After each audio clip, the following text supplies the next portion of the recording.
Le coffre de Genève. Le 8 septembre 1997, à 6h12 du matin, un pêcheur trouve un yacht à la dérive sur le lac Léman, toutes lumières allumées, et à l'intérieur, le corps d'une femme qui savait trop. Comment une banquière brillante, admirée, respectée, a-t-elle fini morte sur son propre yacht?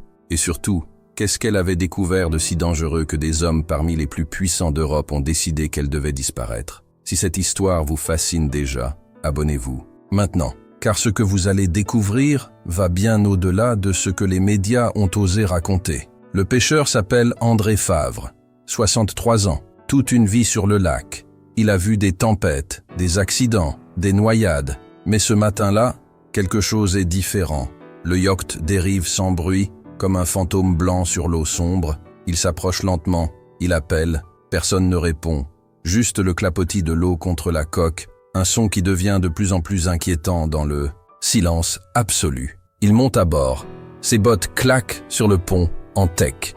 Il remarque immédiatement que tout est trop parfait, trop propre, trop ordonné, comme si quelqu'un avait pris le temps de ranger après. Après quoi exactement? Il ne le sait pas encore. La porte de la cabine principale est entr'ouverte. Une lumière douce filtre à travers. Il pousse la porte avec précaution, et là, il la voit. Isabelle Beaumont-Fournier est allongée sur le sol.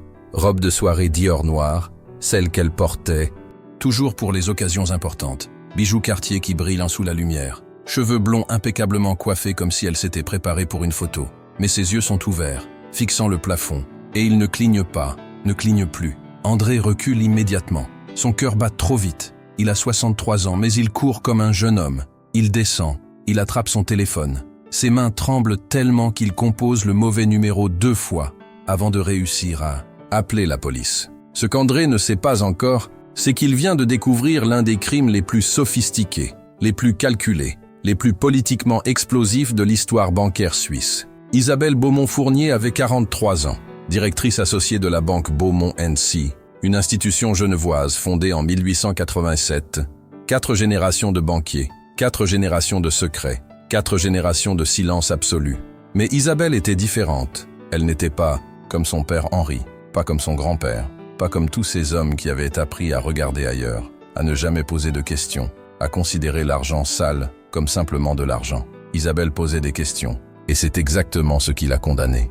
Elle gérait un portefeuille très particulier, des clients qu'on appelait en interne les intouchables, des politiciens français, des industriels italiens, des oligarques russes, des héritiers belges, des gens dont les noms ne devaient jamais apparaître sur aucun document officiel. Son travail consistait à faire disparaître leur argent, à le laver, à le blanchir, à le transformer en investissement légitime, en propriété impeccable, en fondation philanthropique respectable. Pendant 15 ans, elle l'a fait sans broncher. C'était son héritage familial, sa responsabilité, son devoir. Mais il y a 2 ans, quelque chose a changé en elle. Peut-être était-ce la naissance de sa nièce. Peut-être était-ce la mort de sa mère. Peut-être était-ce simplement qu'elle avait atteint cet âge où on commence à se demander ce qu'on laissera derrière soi. Quel sera notre héritage? Pas l'héritage financier, mais l'héritage moral. Elle a commencé à copier des documents, discrètement, méthodiquement, un fichier par-ci, un relevé par-là. Jamais assez pour qu'on remarque, mais suffisamment pour construire un dossier complet,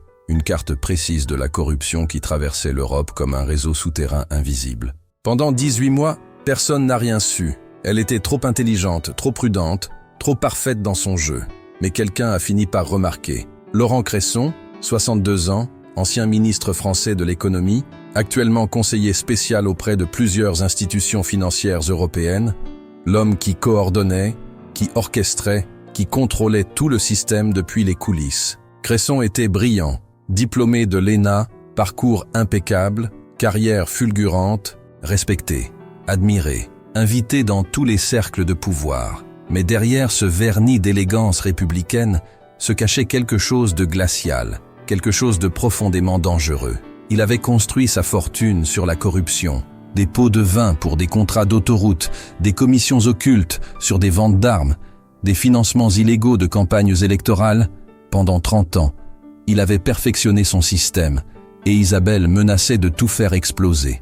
En mars 1997, 6 mois avant sa mort, Isabelle avait loué un coffre-fort privé, pas à sa banque, évidemment, dans une société indépendante, rue de la Coraterie. Un petit établissement discret qui ne posait jamais de questions. Elle y déposait ses copies, ses preuves, son arsenal silencieux. Son plan était simple mais risqué. Attendre le bon moment, contacter les bonnes personnalités, des journalistes d'investigation, des magistrats incorruptibles, des organisations internationales. Puis tout révéler d'un coup, trop. Massif pour être étouffé, trop détaillé pour être contesté. Mais Cresson avait des sources partout, dans les banques, dans les administrations, dans les cercles de pouvoir. Et en juillet 1997, 2 mois avant la tragédie, il a appris qu'Isabelle préparait quelque chose. Il ne savait pas exactement quoi, mais il savait qu'elle représentait un danger. Et Laurent Cresson ne prenait jamais de risques avec les dangers potentiels. Il a d'abord essayé la manière douce, une invitation à dîner, un restaurant élégant au bord du lac, une conversation apparemment anodine sur l'avenir de la banque, sur les changements réglementaires, sur l'importance de la discrétion. Isabelle avait compris le message sous-jacent. Elle était intelligente. Elle savait décoder les menaces enrobées de courtoisie. Mais au lieu de céder, elle avait redoublé de précautions. Elle avait commencé à varier ses trajets, à vérifier si elle était suivie, à noter les voitures suspectes, à photographier les visages inconnus qui apparaissaient trop souvent autour d'elle. Elle savait qu'elle entrait dans une zone dangereuse, mais elle avait déjà franchi un point de non-retour psychologique. Elle ne pouvait plus reculer, ne pouvait plus prétendre, ne pas savoir, ne pouvait plus continuer à protéger ces hommes qui volaient, qui corrompaient, qui détruisaient. En août, Cresson a envoyé quelqu'un, Philippe Daumier, 48 ans, ancien militaire français, reconverti dans ce qu'on appelle pudiquement la sécurité privée, mais qui était en réalité un homme capable de faire disparaître des problèmes, des témoins, des documents, des vies entières. Daumier était venu voir Isabelle à son bureau, sans rendez-vous. Il avait attendu qu'elle soit seule, qu'il soit tard, que les couloirs soient vides. Il était entré dans son bureau avec un sourire, poli, presque chaleureux, mais ses yeux étaient froids, complètement froids, et il avait parlé pendant 10 minutes, calmement, posément, expliquant très précisément ce qui pourrait arriver si certaines informations devenaient publiques. Pas des menaces directes, jamais, juste des exemples, des anecdotes sur d'autres personnes qui avaient voulu parler, qui avaient cru qu'elles étaient protégées, qui s'étaient trompées. Isabelle n'avait rien dit, elle l'avait écouté en silence, puis quand il était parti, elle avait vomi dans les toilettes de son bureau, elle avait pleuré pendant 20 minutes, puis elle s'était ressaisie, elle s'était regardée dans le miroir, elle s'était dit qu'elle n'abandonnerait pas, qu'elle irait jusqu'au bout. Et c'est exactement ce qu'elle a fait. Le 5 septembre 1997, 3 jours avant sa mort, Isabelle a écrit une lettre manuscrite, sur du papier à en-tête de la banque, avec son écriture élégante, légèrement penchée vers la droite. Cette lettre commence ainsi. « Si vous lisez ceci, c'est que je ne suis plus là pour le dire moi-même. » Elle expliquait tout, les comptes secrets, les virements suspects, les pots de vin, les commissions occultes. Elle nommait des noms, Laurent Cresson en tête de liste, elle donnait des dates, des montants, des numéros de compte. Mais surtout, elle expliquait pourquoi elle le faisait, pas par vengeance, pas par ambition, pas pour l'argent, simplement parce qu'elle ne pouvait plus vivre avec le poids de ses secrets, parce qu'elle ne voulait pas que sa nièce grandisse dans un monde où le silence était le prix de la sécurité. Elle a scellé la lettre dans une enveloppe, elle l'a déposée dans son coffre, tout au fond, sous toutes les autres preuves, comme un testament moral. Puis elle a continué sa vie, apparemment normale, apparemment calme. Le 7 septembre au soir, elle avait rendez-vous avec Jean-Marc Vallière, son amant, un consultant financier québécois qu'elle avait rencontré 8 mois plus tôt lors d'une conférence à Zurich. Jean-Marc était différent des hommes de son milieu. Il était direct, honnête, simple. Il venait de Montréal, d'un monde où l'argent n'était pas un dieu, où les apparences comptaient moins que les actes. Avec lui, Isabelle pouvait être elle-même, pas la banquière parfaite, pas la fille du grand Henri Beaumont, juste Isabelle, une femme de 43 ans qui aimait le jazz, qui lisait de la poésie, qui rêvait d'une vie plus simple. Ils s'étaient donné rendez-vous sur le yacht, elle avait préparé des huîtres, du caviar, du champagne Bollinger, elle portait sa robe Dior noire préférée, celle qui la faisait se sentir belle, puissante, vivante. Jean-Marc était arrivé à 20h34. Les caméras du port l'ont filmé montant à bord. Il souriait. Il portait un bouquet de pivoine blanche, les fleurs préférées d'Isabelle. Ils avaient dîné sur le pont arrière, sous les étoiles. Le lac était calme. Genève brillait au loin comme une constellation terrestre. Ils avaient parlé de l'avenir, de Montréal, de la possibilité pour Isabelle de tout quitter, de recommencer ailleurs, loin de la banque, loin de son père, loin de tout ce poids. Isabelle avait souri. Elle avait dit que peut-être, un jour, bientôt, elle était presque prête. Puis, à 22h34, son téléphone avait sonné. Elle avait regardé l'écran. Son visage avait changé instantanément. Toute la chaleur, toute la joie avait disparu en une seconde, remplacée par quelque chose qui ressemblait à de la peur pure. Elle avait décroché.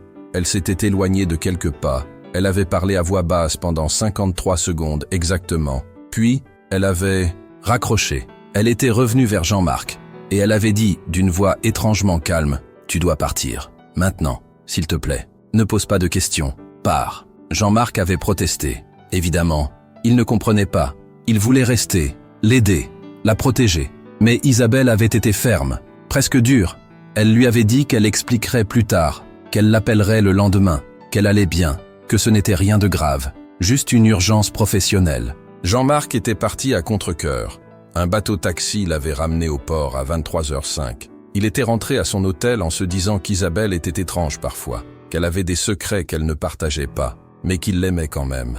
Il ne savait pas qu'il ne la reverrait jamais vivante. À 23h51, exactement 46 minutes après le départ de Jean-Marc, un homme est monté à bord du yacht. Les caméras du port l'ont capturé, partiellement. Silhouette sombre, casquette, il marchait, comme quelqu'un qui connaissait le chemin, qui savait exactement où aller. Cet homme était Philippe Daumier. Il avait une clé, Cresson la lui avait procurée, obtenue on ne sait comment, peut-être par corruption d'un employé du port, peut-être par effraction préalable, peu importe. Daumier était entré sur le yacht comme s'il était chez lui. Isabelle était dans la cabine principale, elle l'attendait, elle savait qu'il viendrait. L'appel téléphonique de 22h34 venait de Cresson. Il l'avait prévenu. Il lui avait donné une dernière chance. Détruire les documents, disparaître quelque part, changer d'identité, recommencer, ou bien affronter les conséquences. Isabelle avait refusé, évidemment.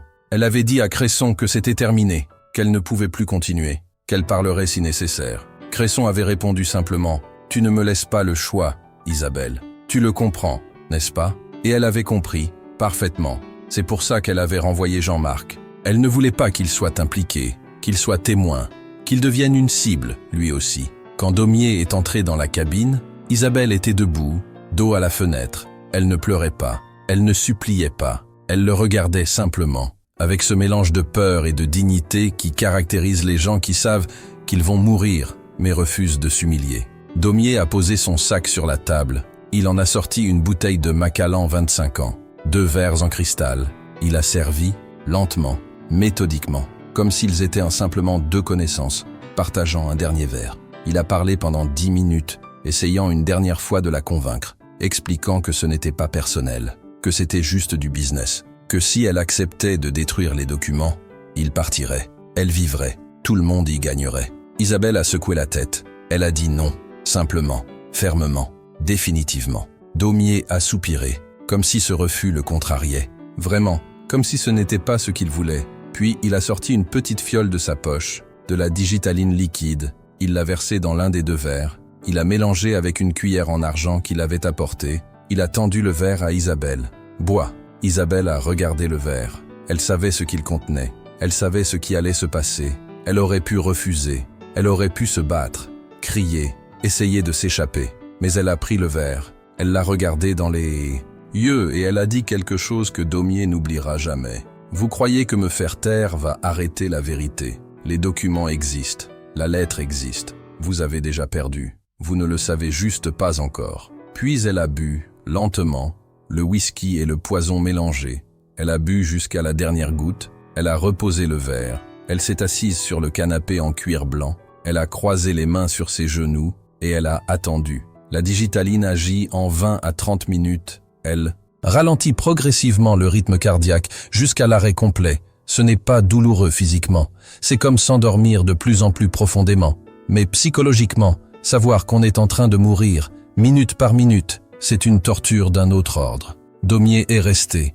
Il ne pouvait pas partir avant d'être sûr. Il s'est assis en face d'elle. Il a bu son propre verre, le verre sans poison, et ils ont attendu ensemble, dans un silence absurde, presque surréaliste. À 00h17, Isabelle a commencé à avoir des difficultés à respirer. Son visage est devenu pâle.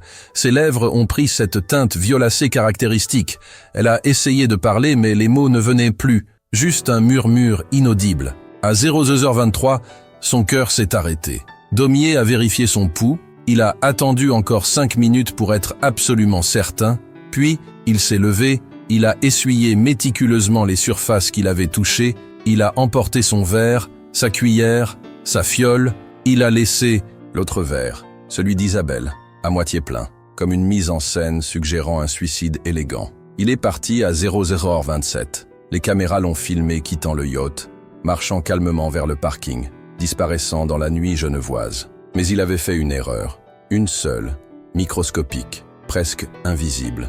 Il avait laissé son ADN sur le verre qu'il avait emporté, et un fragment microscopique de ce verre s'était cassé, était tombé sur le sol de la cabine. Les techniciens de la police, scientifiques l'ont trouvé 4 jours plus tard, ils ont analysé, ils ont eu une correspondance partielle avec des bases de données internationales, et c'est comme ça qu'ils ont remonté jusqu'à Daumier. Mais je vous ai dit qu'il y avait quelqu'un d'autre sur le yacht cette nuit-là, vous vous souvenez, et c'est là que l'histoire devient encore plus sombre. À 00h34, 7 minutes après le départ de Daumier, un bateau-taxi s'est approché du yacht, un homme en est descendu, il est monté à bord, il est resté 17 minutes, puis il est reparti. Cet homme était Bernard Marchais, 65 ans, président d'un groupe industriel français spécialisé dans les travaux publics, l'un des principaux bénéficiaires des contrats corrompus organisés par Cresson.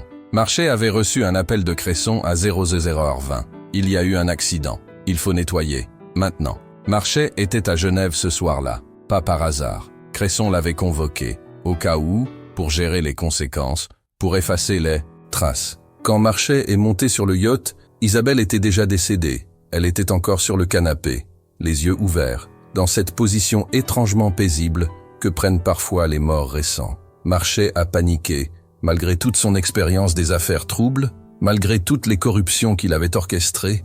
Voir un cadavre, c'est différent, c'est réel, c'est irréversible. Il a essayé d'essuyer des surfaces, de ranger des objets, de créer une scène plus cohérente, mais il ne savait pas vraiment ce qu'il faisait. Il improvisait, maladroitement. Il a déplacé le corps du canapé au sol, pensant que ça semblerait plus naturel. Il a repositionné des coussins. Il a vidé la moitié du verre d'Isabelle dans l'évier, pensant qu'un suicide ne laisserait pas un verre à moitié plein. Mais chacune de ces actions laissait des traces, des incohérences, des questions pour les enquêteurs futurs. Il est reparti à 00h51. Il est retourné à son hôtel. Il n'a pas dormi de la nuit. Il est parti le lendemain matin très tôt, pensant qu'il était en sécurité, que personne ne le relierait à cette mort. Il se trompait. Le procès a été spectaculaire. 4 mois d'audience, des dizaines de témoins, des centaines de pièces à conviction, les lettres du coffre exhibées une par une, lues à voix haute, les noms prononcés publiquement, les montants énoncés, le scandale explosant jour après jour. En France, le gouvernement a tremblé. 2 ministres ont démissionné avant même d'être officiellement mis en cause. 3 industriels se sont exilés. 10 comptes bancaires représentant plus de 2 milliards de francs ont été gelés. En Suisse, l'onde de choc a été tout aussi violente. La banque Beaumont NCI a perdu 60% de ses clients en 3 mois. Henri Beaumont, le père d'Isabelle, a démissionné. Il a été retrouvé chez lui 2 jours plus tard, assis dans son fauteuil, regardant le lac par la fenêtre, pleurant silencieusement. Il ne s'est jamais remis. Il est décédé 5 ans plus tard, officiellement d'une crise cardiaque. Mais tout le monde savait que c'était le chagrin qui l'avait tué, le chagrin et la honte. Le verdict est tombé le 23 octobre 1998. Philippe Daumier a été condamné à 25 ans de réclusion criminelle. Laurent Cresson à 18 ans pour complicité. Bernard Marchais à 8 ans. Mais voici ce que les médias n'ont jamais vraiment exploré. Voici la révélation finale qui change tout. Pendant le procès, lors de la lecture des documents du coffre, les enquêteurs ont découvert quelque chose qu'Isabelle avait caché même dans sa propre lettre. Un dernier document, tout au fond, sous tout le reste. Un relevé bancaire personnel, au nom d'Henri Beaumont, son père. Ce relevé montrait des virements réguliers, pendant 15 ans, en provenance des mêmes comptes opaques qu'Isabelle dénonçait. Henri Beaumont, le père respecté, le banquier intègre, le pilier de la communauté genevoise, avait lui-même profité du système qu'Isabelle tentait de détruire. Isabelle le savait. Elle avait découvert ce document 6 mois avant sa mort. Et elle avait choisi de le mettre quand même dans le coffre. Elle avait choisi de détruire la réputation de son propre père pour exposer la vérité complète. C'est ce sacrifice ultime, ce choix impossible entre la loyauté familiale et l'intégrité morale qui fait d'Isabelle bien plus qu'une simple lanceuse d'alerte. Elle est devenue un symbole, le symbole de quelqu'un qui a refusé de protéger même ceux qu'elle aimait quand ils étaient coupables. Henri Beaumont n'a jamais été poursuivi. Il était trop âgé, trop malade. Les procureurs ont estimé que la honte publique était une punition suffisante. Mais il savait, lui savait, que sa propre fille l'avait exposé, et ce savoir l'a détruit de l'intérieur. Aujourd'hui, 27 ans après la mort d'Isabelle, Laurent Cresson vit dans un petit appartement à Annecy. Il a 80 ans. Personne ne lui parle. Personne ne le reconnaît. Il est un fantôme social. Philippe Daumier est toujours en prison. Il sort dans 2 ans. Il a donné une seule interview depuis sa condamnation. Il a dit « Je regrette d'avoir accepté ce contrat, pas pour des raisons morales, juste parce que j'ai sous-estimé Isabelle Beaumont. Elle était plus intelligente que nous tous réunis. Son coffre était son arme, et nous n'avons jamais vu le coup venir. » Jean-Marc Vallière vit toujours à Montréal. Il s'est remarié, il a 2 enfants. Il enseigne les mathématiques dans un lycée public, mais chaque année, le 8 septembre, il prend l'avion pour Genève.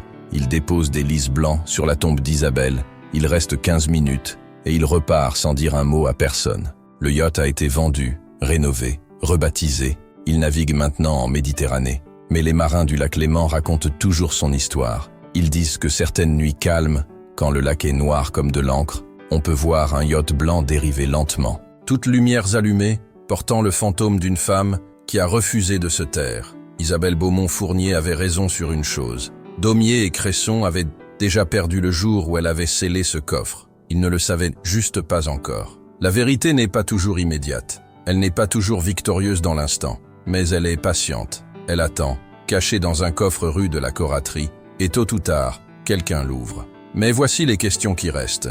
Les questions qui hantent encore cette affaire. Combien d'autres Isabelle existent dans les banques suisses, dans les cabinets d'avocats, dans les ministères, des gens qui savent, qui voient, qui se taisent? Combien de coffres secrets existent encore, remplis de documents que personne n'a eu le courage d'exposer? Et surtout, est-ce qu'Isabelle aurait dû sacrifier son père? Est-ce qu'on peut vraiment séparer la vérité de la loyauté? Est-ce qu'elle était une héroïne ou une traîtresse familiale? Dites-moi ce que vous en pensez dans les commentaires. Est-ce que vous auriez fait le même choix? Est-ce que vous auriez exposé votre propre père pour la vérité? Et si cette histoire vous a fasciné, troublé, indigné, abonnez-vous, parce que la semaine prochaine, nous plongeons dans une affaire encore plus explosive, un héritier monégasque, un testament falsifié, 3 pays impliqués, et une course contre la montre pour empêcher la plus grande fraude successorale de l'histoire européenne. À très bientôt.